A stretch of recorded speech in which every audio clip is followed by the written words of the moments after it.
حضرت جابر رضی اللہ عنہ بیان کرتے ہیں کہ جب خندق کھودی گئی تو میں نے حضرت صلی اللہ علیہ وآلہ وسلم کو بھوکا پایا۔ میں اپنی بیوی کے پاس آیا اور پوچھا کیا تمہارے پاس کھانے کو کچھ ہے؟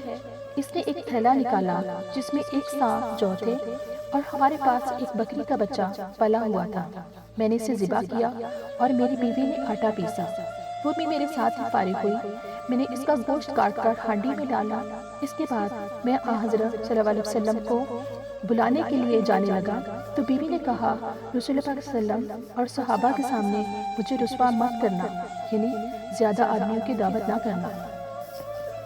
جب میں آپ صلی اللہ علیہ وسلم کے پاس آیا تو چپکے سے عرض کیا یا رسول اللہ، ہم نے ایک بکری کا بچہ ذبح کیا ہے اور 1 سا جو کا آٹا ہمارے پاس تھا وہ تیار کیا ہے۔ آپ صلی اللہ علیہ وسلم چند لوگوں کے ساتھ تشریف لے چلیے۔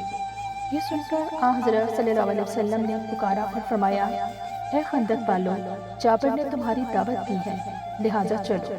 اور حضرت صلی اللہ علیہ وسلم نے فرمایا اے جابر، میرے آنے تک ہانڈی نہ اتارنا اور نہ ہی گندے ہوئے آٹے کی روٹی پکانا۔ چنانچہ میں وہاں سے آیا اور حضرت صلی اللہ علیہ وسلم بھی ہمارے ساتھ تشریف لائے۔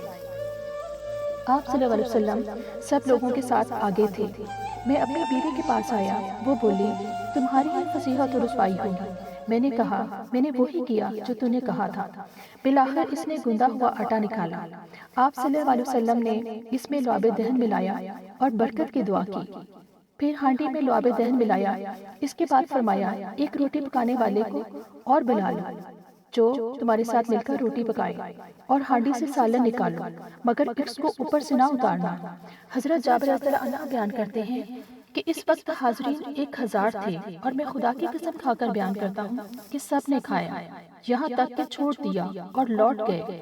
ہماری ہانڈی کا وہی حال تھا کہ ابل رہی تھی اور آٹا بھی اس طرح تھا کہ اس کی روٹیاں پک رہی تھی۔ سبحان اللہ، ماشاء اللہ۔